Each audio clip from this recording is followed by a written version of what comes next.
বন্ধুরা জানেন তো আমাদের এই যে মন্দিরটা দেখতে পাচ্ছ এখানে কিন্তু ভীষণ জাগ্রত কালী মন্দির আছে। আপনি যা চাইবেন তাই পাবেন, আপনার মনস্কামনা কিন্তু পূর্ণ হওয়া।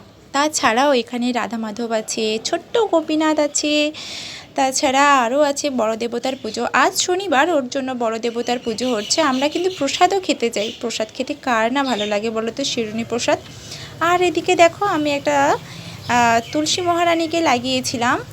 এটা কিন্তু আমিই লাগিয়েছিলাম এই তুলসী মহারানীকে রায়ধিকির জন্য। এইখানে তো কোনো তুলসী মহারানীর গাছ ছিল না, ওর জন্য এখানে লাগিয়েছিলাম যাতে ঘুম থেকে উঠলে এই তুলসী মহারানীকে আমরা দর্শন করতে পারি। তো দেখো বাড়িতে কিছু কলা পচে গিয়েছিল, খারাপ হয়ে গিয়েছিলো, সেই পচা কলাগুলো আমি যাতে গাছটা ভালোভাবে বৃদ্ধি পায় ওর জন্য কিন্তু আমি এখানে দিয়ে দিয়েছি। বন্ধুরা তুলসী মহারানীকে কিন্তু কখনই সার ওষুধ এসব কিছু দেওয়া উচিত নয়। পোকা যদি হয়ে যায় তাহলে আপনারা নিম পাতা ফুটিয়ে ওটাকে স্প্রে করতে পারেন, ওতে কিন্তু পোকা চলে যাবে। কোনোভাবেই কিন্তু তুলসী মহারানীকে ওই বিষ দেওয়া ঠিক নয়।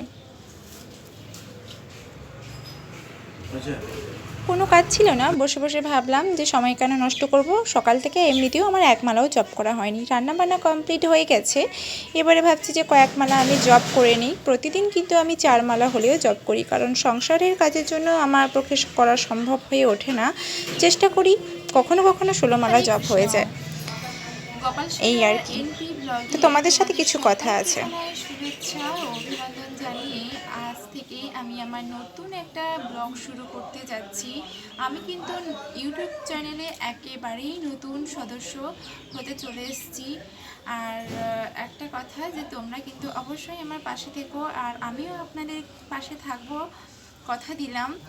অ্যাকচুয়ালি না, এই যে জায়গাটা, যে প্ল্যাটফর্মটা কেউ কাউকে ছাড়াই কিন্তু এগিয়ে যেতে পারে না। তো প্লিজ প্লিজ প্লিজ আমার ভিডিওটা যদি তোমাদের ভালো লাগে তাহলে অবশ্যই আমার পাশে থেকো। আর আমার যে ভিডিওটা অবশ্যই নিশ্চয়ই আমার চ্যানেলের নাম দেখে তোমরা বুঝতে পেরেছো যে আমি কী বিষয়ে ভিডিও করতে চেয়েছি। আমিও কিন্তু আমাদের বাড়িতে যে ছোট্ট ছোট্ট গোপীনাথ আছে, গোপাল আছে, যে প্রভুরা আছে, তাদেরকে নিয়েই আমি ভিডিও করব। তাদেরকে নিয়েই আমার এই চ্যানেল, ওদেরকে নিয়েই আমার স্বপ্ন। আমার ছোট ছোট যে গোপাল সোনা আছে ওদেরকে নিয়েই আমার স্বপ্ন, আর ওদের জন্যই কিন্তু আমি এই ইউটিউব চ্যানেলটা খুলেছি। যা কিছু করছি ওদের জন্য বন্ধুরা, আমি সত্যি বলছি, আমি আমার নিজের জন্য কিছুই করছি না, সব কিছু ওদের জন্য। তো আজকের ভিডিওটা এতটা পর্যন্ত, যদি ভালো লাগে তাহলে অবশ্যই আমার ভিডিওটা আমাকে সাবস্ক্রাইব করে লাইক করে আমার পাশে থাকুন। রাধে রাধে।